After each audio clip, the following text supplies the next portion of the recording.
blood on the sidewalk, a child's whimper swallowed by sirens, and a man, Daniel Carter, once untouchable in boardrooms, now on his knees in the Bronx, clutching his phone like it was the only lifeline left. His 7-year-old son, Michael, lay still, face pale, hair matted with blood. And beside him, a girl no older than 8, her red hoodie too thin for the cold, refused to move. Grace, a stranger, yet the only one who stayed. Daniel's hands shook as he tried to form words, but the truth was louder than anything he could say. He had almost lost his son, and the only reason Michael wasn't alone in the dark was because this little girl, with nothing to gain, chose compassion. But here's the question. What would you do if your child's survival depended not on the system, not on authority, but on the courage of a child who owed you nothing? If you believe no one, not a boy on a sidewalk, not a girl shivering in the cold, should ever suffer this way, then share this story. Because silence doesn't protect the innocent. Silence protects the cruel. Daniel Carter had built his life on discipline. At 35, a white businessman with a sharp suit and sharper schedule, he was the kind of man who never showed up late to a meeting, but often late to dinner. His wife, Elena, 30 years old, carried the weight of his absence with quiet strength. She worked too, balancing numbers on a laptop at night, but her truest work was unseen, keeping their small apartment in order, folding laundry that still smelled faintly of detergent, remembering their daughter's field trips, holding together a home stretched thin by ambition. Their daughter, Sophie, just 8 years old, loved stories. Not the kind Daniel told, quarterly reports and market trends, but the kind Elena whispered at bedtime about brave queens and girls who refused to bow down. Sophie adored her father, but sometimes, when he left too quickly, she would sigh and say to her mother, "He talks to everyone else longer than he talks to me." Life in their Bronx neighborhood was ordinary, layered with the sounds of the ice cream truck in summer, the thud of basketballs at the park, the smell of fried food drifting from corner bodegas. On Sundays, neighbors waved across stoops, exchanging news, trading casseroles, and sometimes gossip. Daniel, though polite, was often a stranger in his own community. His eyes were on skyscrapers downtown, not the cracked sidewalks beneath his feet, but there were signs, small ones, that all was not steady beneath the surface. The muttered slurs Grace's grandmother sometimes endured at the grocery store. The way Michael, Daniel's 7-year-old son, shrank when bigger boys crowded him at the park. The weariness etched into Elena's face each night when she counted bills twice before closing her purse. In hindsight, these were warnings, cracks in the smooth glass of their lives. But at the time, they felt too minor, too ordinary to question. Daniel told himself he'd make it up to Elena with a trip next month, to Michael with a toy he barely had time to unwrap with him, to Sophie with an extra story one night when work wasn't calling.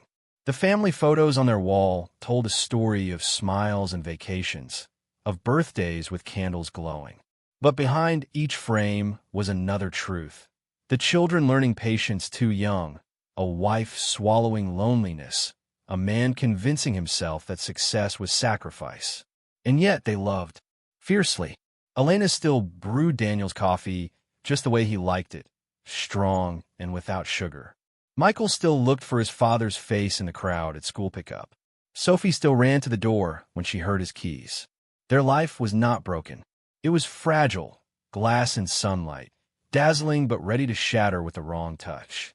What none of them knew was that shatter was closer than they thought. And when it came, it would come not from a boardroom, not from the weight of bills or arguments left unsaid, but from the cracked asphalt of a Bronx sidewalk and a child's cry in the night. Even in September, the Bronx streets carried a restless energy. Kids played tag near the corner store, their voices sharp as sirens in the cooling night air. Music drifted from passing cars, bass heavy, windows rolled down. Street lamps blinked awake one by one, their orange lights spilling across cracked sidewalks and graffiti tag walls. For most, it was just another evening. For the Carters, it was the beginning of everything changing. Daniel Carter checked his watch for the 3rd time as he walked home. He'd left the office late again, his suit jacket slung over his arm, tie loosened just enough to breathe. His phone buzzed with another email, but for once, he ignored it. Tonight was supposed to be different. He had promised Elena he'd be home for dinner. Michael had a story he wanted to share, something about a drawing he'd made in art class. Sophie, their 8-year-old daughter, had rehearsed a dance she'd been dying to show him. He felt the weight of those promises like coins in his pocket, small but undeniable. Meanwhile, Elena was in the kitchen, stirring a pot of pasta sauce that bubbled and hissed against the metal pan. She glanced at the clock and sighed. "He's late again," she murmured, though softer than before. She'd long learned to keep her disappointment from the children. Michael, 7 years old, sat at the small dining table with a sketch pad. He had drawn himself as a superhero, cape fluttering, fist strong. But in the corner of the page was a little detail, a stick figure version of his dad, always holding a phone.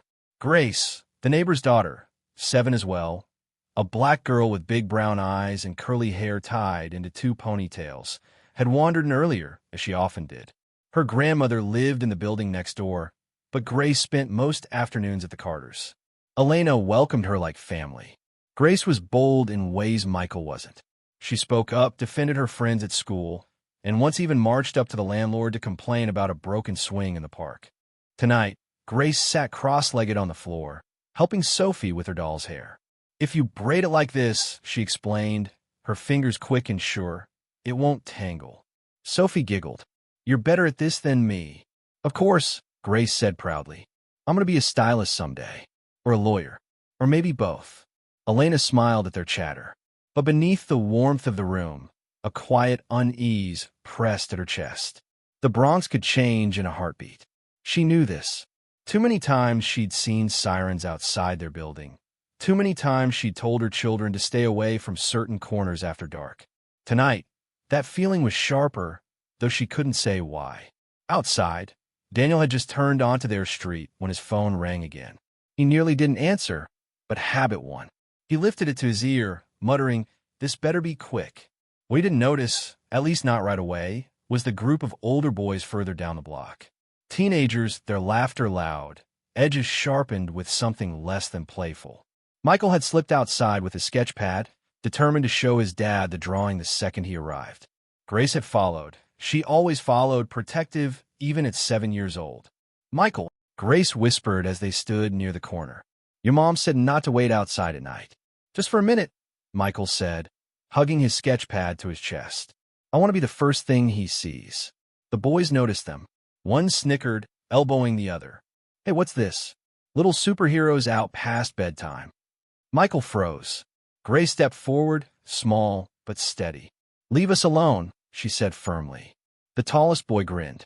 "Relax, kid. We're just having fun." His fun came with a shove, light at first, but enough to make Michael stumble. His sketch pad fell, pages scattering onto the asphalt. Grace darted to grab it, snapping, "Stop it." One of the boys laughed and bent to snatch a page, waving it just out of reach. Michael's cheeks burned. He reached for it, and in that second, one careless push sent him backward. The world tilted. Asphalt scraped against skin. Michael hit the ground hard, his head striking the cracked sidewalk with a sickening thud. Everything went still. The boys' laughter faltered, replaced by uneasy silence. Grace dropped to her knees beside Michael, panic rising like fire in her chest. "Michael! Michael, wake up!" Blood smeared his forehead, glistening under the streetlight. She fumbled for her grandmother's old flip phone, the one she carried just in case. Her fingers shook as she dialed the only number she remembered by heart, Elena's. Inside the Carter apartment, Elena's phone rang. She answered, expecting Daniel. Instead, a terrified child's voice filled her ear. "Mrs. Carter, it's Michael. He fell. There's blood. He's not waking up." The pot on the stove hissed, sauce spilling over. Elena's hand went numb around the phone. "Where are you?" "Grace, tell me exactly where you are." "I'm on the corner, by the fence. Please hurry." Elena's breath caught. Her legs moved before her mind did. She shouted for Sophie to stay inside and bolted down the stairs. At the same moment, Daniel turned onto the block and saw them. Grace crouched, one hand clutching a phone, the other pressed gently to Michael's head. His son's small body sprawled on the ground, blood marking the place where childhood had been shattered. Daniel's own phone slipped from his hand. Time fractured.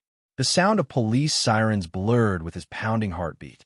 He dropped to his knees, suit pants tearing on the asphalt, hands trembling as he reached for his son. "Michael!"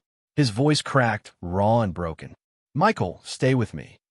Grace looked up, her eyes wide with terror, but fierce with determination. "He needs help now," she cried. Daniel grabbed his phone, his other hand never leaving Michael's shoulder, and dialed for an ambulance. His voice was a mix of command and collapse as he barked the address into the receiver. Neighbors gathered, faces pale in the streetlight glow. The boys who had caused it all had already scattered, shadows melting into the night. And there, under the blinking lights of distant patrol cars, the Carter family's fragile glass life finally shattered. The ambulance sirens cut through the Bronx night like jagged glass, growing louder, closer, until the flashing red and blue lights painted every cracked wall and chain-link fence in violent color. Daniel knelt on the cold asphalt, his hands pressed against his son's tiny chest, his mind screaming 1,000 prayers that refused to form into words. Michael's eyelids fluttered, then stilled. His breaths came shallow, ragged, each one a fragile thread threatening to snap. "Stay with me, buddy. Please," Daniel whispered, his voice hoarse. He brushed a blood-matted lock of hair from Michael's forehead, but the stain on his palm spread deeper, darker. He'd negotiated billion-dollar contracts without breaking a sweat, but here, kneeling on the dirty sidewalk, he was powerless, a man begging the universe for mercy. Elena stumbled into the scene, breathless, her heels clattering against the pavement. She fell beside them, eyes wide at the sight of her son's still body. A strangled sob tore from her chest. "No, no, please, Michael, wake up." Her hands shook as she tried to cradle him, but Daniel's voice snapped, sharp and raw. "Don't move him. We can't risk it." Elena froze, her face crumbling, tears streaking down her cheeks. She clasped Michael's hand instead, rocking back and forth as if motion alone might breathe life into him. Grace, still kneeling at Michael's side, lifted her chin. Her small body trembled, but her voice was steady. "I called. I told them to hurry. I didn't leave him. I won't leave him."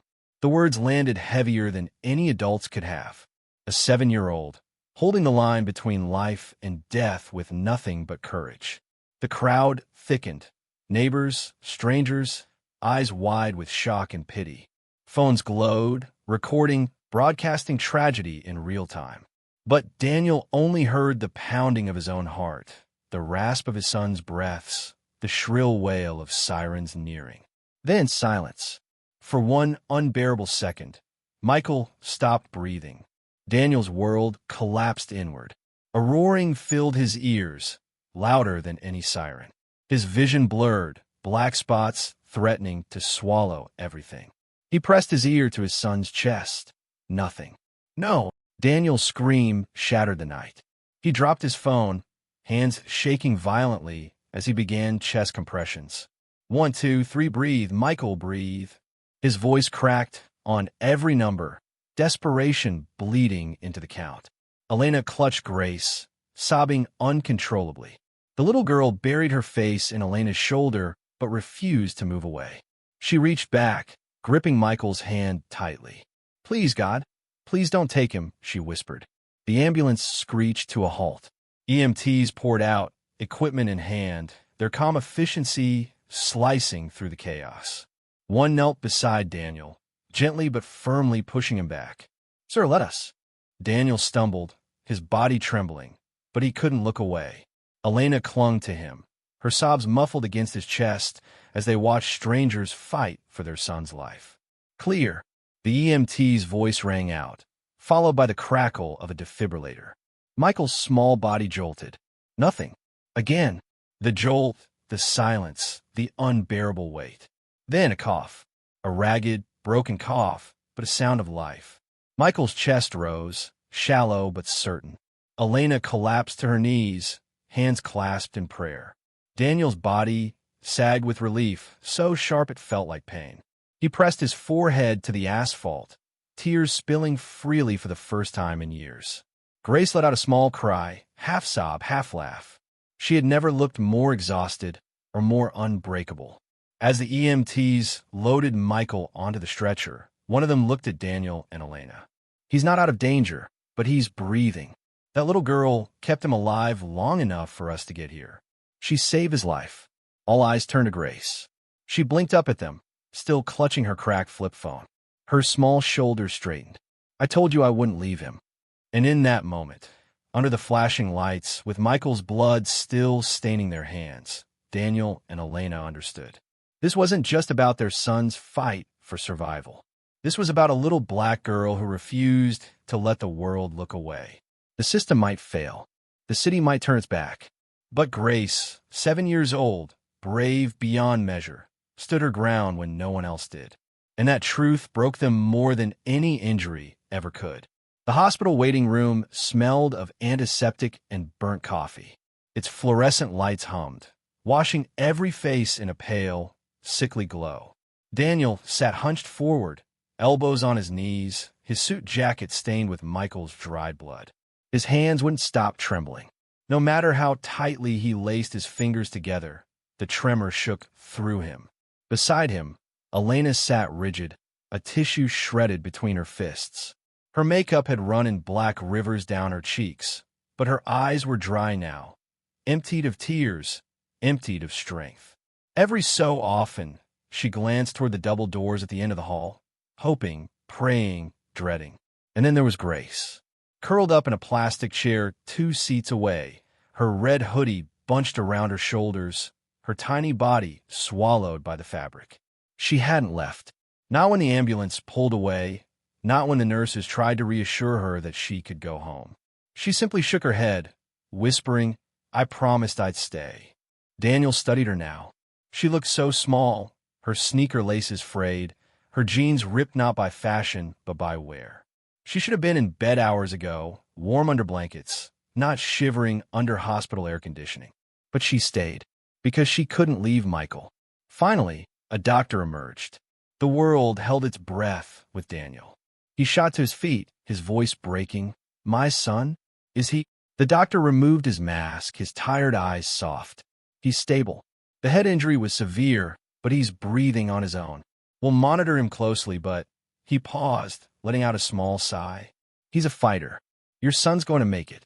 Elena collapsed against Daniel, sobbing into his chest. Relief tore through him, so sharp it left him dizzy. He clutched her, whispering, "Thank God, thank God," over and over like a prayer. And then, almost instinctively, Daniel turned. Grace was still in her chair, watching, her eyes wide and brimming. For the first time that night, Daniel managed a smile, shaky but real. He walked over, knelt down, so he was at her level. "Grace," he said softly, his voice catching. "You saved him. You saved my boy." Her lips quivered. I didn't want him to be alone." Those words hit Daniel harder than the doctor's news. Because deep down, he knew. He had left Michael alone too many times. Missed birthdays. Late-night work calls. A father always promising later.